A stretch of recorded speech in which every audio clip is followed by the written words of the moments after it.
ಓಂ ನಮೋ ನಾರಾಯಣ. ಓಂ ನಮೋ ನಾರಾಯಣ. ನಾನೀಗ ಏನು ಹೇಳಕ್ಕೆ ಬಂದಿದ್ದೀನಿ ಅಂದರೆ, ನನ್ನ ಹೆಸರು ನಾಗೇಂದ್ರ ಪಂಡಿತ್ ಅಂತ. ನನ್ನ ಯೂಟ್ಯೂಬು NV ಮೀಡಿಯಾ. ಈ ಯೂಟ್ಯೂಬ್ನಿಗ ನೀವು ಸಬ್ಸ್ಕ್ರೈಬ್ ಮಾಡ್ಕೊಳ್ಳಿ ಮತ್ತು ಶೇರ್ ಮಾಡಿ, ಮುಂದೆ ಹೋಗೋದಕ್ಕೆ ಅನುಕೂಲ ಮಾಡಿಕೊಡಿ. ಇವತ್ತು ಹೊಸ ವರ್ಷದ ಹಾರ್ದಿಕ ಶುಭಾಶಯಗಳು. ಇವತ್ತು ಯುಗಾದಿ ಹಬ್ಬ. ಯುಗಾದಿ ಹಬ್ಬ ಅಂದರೆ ಹೊಸ ವರ್ಷ ಅಂತ. ನಮ್ಮ ಕರ್ನಾಟಕದ ಲೆಕ್ಕಾಚಾರದ ಪ್ರಕಾರ ಇಂದು ಹೊಸ ವರ್ಷ. ಈ ಹೊಸ ವರ್ಷದ ಯುಗಾದಿ ಹಬ್ಬದ ಹಾರ್ದಿಕ ಶುಭಾಶಯಗಳು. ಮತ್ತು ನಿಮಗೆಲ್ಲರಿಗೂ ಆಯುಸ್ಸು ಆರೋಗ್ಯ ಕೊಡಲೆಂದು ದೇವರಲ್ಲಿ ಪ್ರಾರ್ಥಿಸುತ್ತೇನೆ. ಮತ್ತು ಇನ್ನೊಂದೇನಪ್ಪ ಅಂತಂದರೆ, ಎಲ್ಲರೂ ಬೆಲ್ಲ ಮತ್ತು ಬೇವಿನಿಗೆ ತಿನ್ನಿ, ಕಹಿ ಮತ್ತು ಸಿಹಿನಿಗೆ ಸಮನಾಗಿ ಹಂಚ್ಕೊಳ್ಳಿ ಅಂತ ಹೇಳೋದಕ್ಕೆ ಇಚ್ಛೆಪಡ್ತೀನಿ. ಯಾಕೆ ಇದನ್ನು ಮಾಡಬೇಕು ಅಂದರೆ, ಪ್ರತಿ ವರ್ಷವೂ ಟೆಸ್ಟ್ ಮಾಡೋದು ಇದು. ಒಂದೊಂದು ಸತಿ ಆ ಬೆಲ್ಲ ಮತ್ತು ಕಹಿ ಎರಡನ್ನೂ ತಿಂದರೆ ಬರೀ ಸಿಹಿನೇ ಆಗುತ್ತೆ. ಆ ವರ್ಷ ಅವರು ಸಕ್ಸಸ್ ಆದರು ಅಂತ. ಹಾಗೆ ನೀವು ಅದನ್ನು ಪರೀಕ್ಷೆ ಮಾಡಿ. ಆ ಪರೀಕ್ಷೆಯಲ್ಲಿ ಗೆಲ್ತೀರ ಪ್ರತಿಯೊಬ್ಬರೂ. ಒಂದೇ ಮನಸ್ಸಿನಿಂದ ಮಾಡಬೇಕು. ಅದು ಬಿಟ್ಟರೆ ಬೇರೆ ಏನೂ ತಲೆ ಕೆಡಿಸ್ಕೊಳಕ್ಕೆ ಹೋಗ್ಬಿಡೋದು, ಆಯಿತಾ? ಇನ್ನೊಂದು ಏನಪ್ಪ ಹಂಗಂದರೆ, ನಾನು ಈ ವಿಷಯ ಹೇಳಕ್ಕೆ ಬಂದೆ. ಮತ್ತು DK ಶಿವಕುಮಾರ್ ಮತ್ತು ಸಿದ್ದರಾಮಯ್ಯನವರು ಇಬ್ಬರೂ ಹಗ್ಗ ಜಗ್ಗಾಟ ಮಾಡ್ತಾಯಿದ್ದಾರೆ. ಇಬ್ಬರು ಹಗ್ಗ ಜಗ್ಗಾಟದಲ್ಲಿ DK ಶಿವಕುಮಾರ್ಗೆ ಮುಖ್ಯಮಂತ್ರಿ ಪದವಿ ಕೊಡಲಿಲ್ಲ. ಯಾರು? ರಾಹುಲ್ ಗಾಂಧಿ ಮತ್ತು ಅವರ ಮಿತ್ರರು ಯಾರು? KC ವೇಣುಗೋಪಾಲು ಮತ್ತು ಏನೋ ಹೈಕಮಾಂಡು ತನ್ನಪ್ಪ, ಸೋನಿಯಾ ಮೇಡಮ್ ಆಗ್ಬೋದು, ಪ್ರಿಯಾಂಕಾ ಗಾಂಧಿ ಆಗ್ಬೋದು, ಖರ್ಗೆ ಆಗ್ಬೋದು, ಸುರ್ಜೇವಾಲಾ ಆಗ್ಬೋದು, ಯಾರು DK ಶಿವಕುಮಾರ್ಗೆ ಮಣೆ ಹಾಕಲಿಲ್ಲ ಪಾಪ. ಅವನು ಹಿಂಗು ತಿಂದ ಮಂಗನಂಗೆ ಡೆಲ್ಲಿ ಟು ಬೆಂಗಳೂರು ಅಂತ ರೌಂಡ್ ಹೊಡಿತಾ ಇದ್ದಾರೆ. ಪ್ರತಿ ಬಾರಿನೂ ಸುಮಾರು 108 ಸತಿ ದಂಡಯಾತ್ರೆ ಮಾಡಿದ್ದಾರೆ. 108 ಸತಿ ಆಯಿತು. ಈಗ ಮುಂದೆ ಏನು ದಾರಿ ಮಾಡ್ತಾರೆ ಅಂತ ನೋಡಬೇಕಾಗಿದೆ.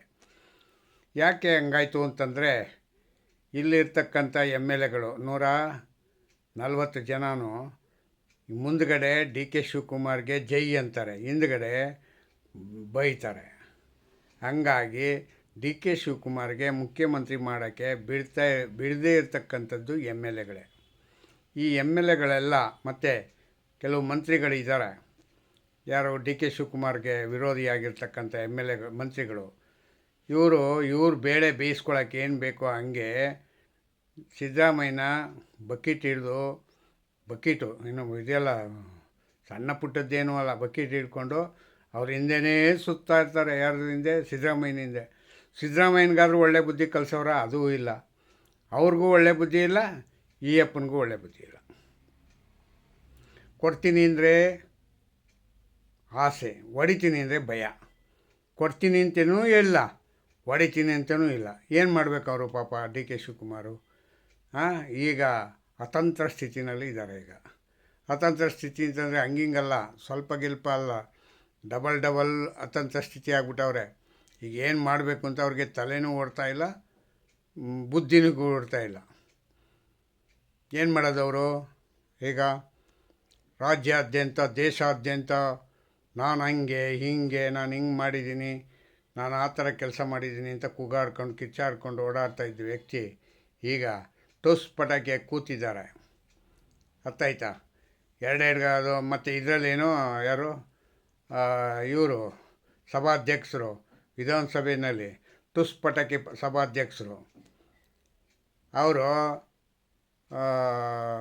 ನನಗೆ ಪ್ರಶ್ನೆಗಳಿಗೆ ಉತ್ತರ ಕೊಡಲಿಲ್ಲ ಹಂಗಂತೇಳಿ ಕೋಪ ಮಾಡಿಕೊಂಡು ಆಫೀಸಲ್ಲಿ ಹೋಗಿ ಕೂತ್ಕೊಂಬಿಟ್ಟಿದ್ದಾರೆ. ಸಭಾತ್ಯಾಗ ಮಾಡಿದ್ದಾರೆ. ಸಭಾತ್ಯಾಗ ಮಾಡೋ ಉದ್ದೇಶ ಏನು? ಯಾವಾಗಲೂ ಒಳ್ಳೆ ಕೆಲಸಕ್ಕೆ ಇದನ್ನು ಮಾಡಬೇಕು. ಇದು ಇವರ ಸ್ವಂತಕ್ಕೋಸ್ಕರವಾಗಿ ಸಭಾತ್ಯಾಗ ಮಾಡ್ಕೊಂಡಿರೋದು. ನನಗೆ ಗೌರವ ಸಿಕ್ಕಲಿಲ್ಲ, ನಾನು ಹೇಳಿದ ರೀತಿ ಇವರು ನಡ್ಕೋತಾ ಇಲ್ಲ, ಈ ಪ್ರಶ್ನೆಗಳಿಗೆ ಉತ್ತರ ಕೊಡ್ತಾ ಇಲ್ಲ. ಮೊದಲೇ ಏನು ಮಾಡ್ತಾಯಿದ್ರಿ ಸ್ವಾಮಿ ನೀವು? ಮೊದಲೇ ಬಿಗಿನಿಂಗಲ್ಲೇ ಸಣ್ಣ ತಪ್ಪುಗಳನ್ನೀಗ ನೀವು ಸರಿ ಮಾಡ್ಕೊಂಡು ಬಂದಿದ್ರೆ ಚೆನ್ನಾಗಿತ್ತು. ಎಲ್ಲರಿಗೂ ಹಗ್ಗ ಬಿಟ್ಬಿಟ್ಟು ಏನ್ರಿ ಇವರು ಪ್ರಿಯಾಂಕಾ ಖರ್ಗೆ ಮಾತಾಡ್ತಾರೆ, ಅವ್ರು ಹಂಗೆ ಹಿಂಗೆ ಅಂದ್ಕೊಂಡು ಅವ್ರಿಗೆ ಬಿಡು, ಮತ್ತು ಯಾರೋ ಅವರು ಶಿವಲಿಂಗೇಗೌಡ ಮತ್ತು ಇನ್ನೊಬ್ಬ ಅಂದ್ಕೊಂಡು ಎಲ್ಲರಿಗೂ ಬಿಟ್ಬಿಟ್ಟು ಎಲ್ಲರೂ ಅವರು ಆಡಿದ್ದೇ ಆಟ ಆಗೋಯ್ತು. ಇನ್ನು ಅಧಿಕಾರಿಗಳಿಗೆ ಇನ್ನೇನು ಕೇಳಬೇಕಾ? ಇವರಿಬ್ಬರು ಜಗಳದಲ್ಲವ್ರೆ. ಇವರಿಬ್ಬರು ಜಗಳದಲ್ಲಿ ಅಧಿಕಾರಿಗಳಲ್ಲಿ ಯಾರು ಮಾತು ಕೇಳ್ತಾರೆ? ಯಾರ ಮಾತು ಕೇಳಲ್ಲ. ಅರ್ಥ ಆಯ್ತಾ? ಒಂದು ಸತಿ ಒಂದು ತಪ್ಪಾಗೋಯ್ತು ಅಂತಂದರೆ ಎಷ್ಟು ತಪ್ಪಾಗುತ್ತೆ ನೋಡಿ. ವಿಧಾನಸಭೆಗೆ ಈಗ ಕಳೆ ಇಲ್ಲದಂಗೆ ಆಗಿದೆ, ಕೊಳೆ ಆಗ್ಬಿಟ್ಟೈತೆ. ಈ ಕೊಳೆನಿಗೆ ಯಾರು ಸರಿ ಮಾಡೋರು? ಈಗ ನೆಕ್ಸ್ಟು ಅದನ್ನೀಗ ಸಭಾತ್ಯಾಗ ಮಾಡಿರ್ತಕ್ಕಂಥದ್ನಾಗೆ ಹಿಂಪಡಿಬೇಕು. ಮತ್ತು ಇವರೆಲ್ಲರೂ ಅವ್ರಿಗೆ ಮತ್ತೆ ಬಹುಮತ ಮಾಡಿ ಓಟ್ ಹಾಕಿ ಅವ್ರನ್ನೀಗ ಮತ್ತೆ ಆಯ್ಕೆ ಮಾಡಿ ಕೂರಿಸ್ಬೇಕು. ಇಲ್ಲ ಅವ್ರನ್ನ ಕ್ಷಮಾಪಣೆ ಕೇಳಬೇಕು. ಮುಖ್ಯಮಂತ್ರಿಯವರು ಅದಕ್ಕೆ ತಲೆನೇ ಕೆಡಿಸ್ಕೋತಾ ಇಲ್ಲ. ಯಾಕೆ ಕೆಡಿಸ್ಕೋತಾರೆ ಅವರು? ತಲೆ ಕೆಡಿಸ್ಕೊಳ್ಳಲ್ಲ ಅವರು. ಯಾಕೆ ಹೇಳಿ? ಇದು ಹಿಂಗೆ ಟೈಮ್ ಪಾಸ್ ಆಗಲಿ ಅಂತ. ಡಿ ಕೆ ಶಿವಕುಮಾರ್ ವಿಷಯ ಏನಾಗಬೇಕು? ಹಂಗೆ ಟೈಮ್ ಪಾಸ್ ಆಗ್ತಾ ಇರಬೇಕು. ಯಾವ ವಿಷಯಕ್ಕೂ ಚರ್ಚೆಗೆ ಬರಬಾರ್ದು ಅದು. ಯಾರೋ ಡಿ ಕೆ ಶಿವಕುಮಾರ್ ವಿಷಯ. ವಿಷಯ ಬಂದುಬಿಟ್ರೆ ಆಮೇಲೆ ಮುಖ್ಯಮಂತ್ರಿ ಮಾಡಬೇಕಾಯ್ತಲ್ಲ. ಹಂಗಾಗಿ ಇವರು ಏನು ಮಾಡ್ತಾಯಿದ್ದಾರೆ ಹೆಂಗಂದರೆ, ಯಾವ ವಿಷಯನೂ ಎಲ್ಲಿದು ಯಾವುದೂ ತಗೋತಾ ಇಲ್ಲ ಸ್ಟ್ಯಾಂಡು. ಅರ್ಥ ಆಯ್ತಾ? ಸಿದ್ದರಾಮಯ್ಯನಿಗಿದು ಹಬ್ಬ. ಈ ಥರ ಸಣ್ಣ ಪುಟ್ಟ ತಪ್ಪುಗಳಾಯ್ತಾ ಇದ್ದರೆ ಪ್ರತಿ ಸತಿನೂ ಒಂದೊಂದು ತಪ್ಪಾದ್ರೂ ಅವ್ರಿಗೆ ಒಂದೊಂದು ವಾರ 15 ದಿನ ಮುಂದೂಡ್ಬೋದು. ಇವರು ಯಾರೋ ರಾಹುಲ್ ಗಾಂಧಿ ಅವರಿಬ್ಬರನ್ನೂ ಕರೆಸಿ ಅಲ್ಲಿ ಮಾತಾಡಲಿಲ್ಲ. ಅವರಿಬ್ಬರಿಗೂ ಅಧಿಕಾರ ಇಂಥದ್ದು ಮಾಡ್ರಪ್ಪ ಹಂಗಂತ ಹೇಳಲಿಲ್ಲ. ಇವರು ಇಲ್ಲಿ ಈ ಅಧಿಕಾರಿಗಳ ಹತ್ರ ಯಾವುದೇ ಆದ ಪ್ರಶ್ನೆಗೆ ಉತ್ತರ ಕೊಡಿಸೋಕ್ಕೆ ತಾಕತ್ತಿಲ್ದಿದ್ದ ಮುಖ್ಯಮಂತ್ರಿಗಳು ಅಂತ ಹೇಳ್ತಾಯಿದ್ರು. ಪ್ರಶ್ನೆಗಳಿಗೆ ಉತ್ತರ ಎಮ್ ಎಲ್ ಎಗಳು ಕೊಡ್ತಕ್ಕಂಥ ಪ್ರಶ್ನೆಗಳಿಗೆ ಉತ್ತರ ಕೊಡಿಸಲ್ಲ ಅಂದರೆ ಮುಖ್ಯಮಂತ್ರಿ ಯಾಕೆ ಆಗಬೇಕಾಗಿತ್ತು? ಮುಖ್ಯಮಂತ್ರಿ ಯಾಕೆ ಆಗಿರೋದು? ಅಧಿಕಾರಿಗಳಿಗೇನು ಸಂಬಳಕ್ಕೆ ತಗೊಳ್ಳಲ್ವಾ? ತಿಂಗಳು ಸಂಬಳ ಎಣಿಸಲ್ವ ಇವರು? ಇವ್ರಿಗೇನಾಗಿದೆ? ಇವ್ರ ಕೈಯಲ್ಲಿ ಅಧಿಕಾರ ಮಾಡೋಕ್ಕಾಗಲ್ಲ ಹಂಗಂತ ತಾನೇ ನಿಮ್ಮನ್ನೀಗ ಎಮ್ ಎಲ್ ಎಗಳನ್ನೀಗ ರೆಡಿ ಮಾಡಿರೋದು. ನೀವೂ ಹಾಗಾದ್ರೆ ನಿಮ್ಗೊಬ್ಬರನ್ನ ಮೇಲೊಬ್ಬ ಮುಖ್ಯಮಂತ್ರಿನೂ ಕೂರಿಸಿದ್ದೀವಲ್ಲ, ಇನ್ನೂ ಆ ಮುಖ್ಯಮಂತ್ರಿ ಮೇಲೆ ಇನ್ನೊಬ್ಬನ ಯಾರನ್ನ ಕೂರಿಸೋಣ? ಮುಖ್ಯಮಂತ್ರಿ ಕೆಲಸ ಮಾಡ್ತಾಯಿಲ್ಲ ಅಂತ ಹೇಳೋಕ್ಕೆ ಇನ್ನೊಬ್ಬನ ಮುಖ್ಯಮಂತ್ರಿ ಮಾಡೋಣವಾ? ಏನ್ರೇ ಇದು ರೀ? ಇವನು ಮಾಡಲ್ಲ ಅಂತ ಅವನು ಮಾಡಲ್ಲ ಅಂತ ಇವನು 4 ಜನ ಮಂತ್ರಿಗಳು ಮಾಡಿದ್ರಿ. ಮಂತ್ರಿಗಳ ಮೇಲೆ ಮುಖ್ಯಮಂತ್ರಿ ಮೇಲೆ ಇನ್ನೊಬ್ಬ ಮಂತ್ರಿ ಮಾಡೋಣ ಅಲ್ವಾ? ಆವಾಗೇನಾದ್ರು ಸರಿಯಾಗತ್ತೆ ಏನು? ಎಂಥ ವಿಷಯ ರೀ ಇದು. ಇಂತಿಂಥ ಸಣ್ಣ ವಿಷಯಗಳನ್ನೆಲ್ಲ ಇಟ್ಕೊಂಡು ನೀವು ದೇಶದ ತುಂಬ ನಾವೇ ಸರಿ ಅಂತ ಕುಣಿತಾ ಇದ್ದೀರಲ್ರಿ ಮಿಸ್ಟರ್ ಸಿದ್ದರಾಮಯ್ಯ ಅವರೇ. ಹೆಂಗ್ರಿ ಸರಿ ರೀ ನೀವು? ಹೇಳಿ, ಯಾವ ರೀತಿ ಸರಿಯಾಗಿದ್ದೀರ ಹೇಳಪ್ಪ. ಇದನ್ನೀಗ ನಿಮ್ಮ ಕೈಯಲ್ಲಿ ಇದನ್ನು ಜೀರ್ಣಿಸ್ಕೊಳಕ್ಕಾಗತ್ತಾ? ಜೀರ್ಣಿಸ್ಕೊಳ್ಳೋದು ಬೇಡ. ನಾವು ಮಾಡಿರೋದು ಸರಿ ಅಂತ ಹೇಳಿ ಒಪ್ಪಿಸ್ಕೊಳಕ್ಕಾಗತ್ತಾ ಜನರನ್ನ? ಅಲ್ಲ, ಒಂದು ವೇಳೆ ನೀವು ಮಾಡಬೇಕಾಗಿರೋದು ಏನು?